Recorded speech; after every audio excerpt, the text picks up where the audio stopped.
Hello, good night everyone.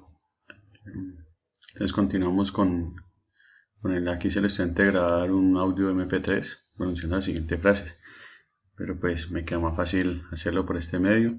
Entonces, activities indoor: listen to music, reading a book, driving. Estamos driving, playing videos games, playing a musical instrument, watching TV, cooking, surfing the internet, waiting, painting. Entonces seguimos con las activities outdoor: going to the park, going to the shopping, fishing, playing soccer, playing basketball, going to the movies, exercise, having a picnic, camping, and hiking.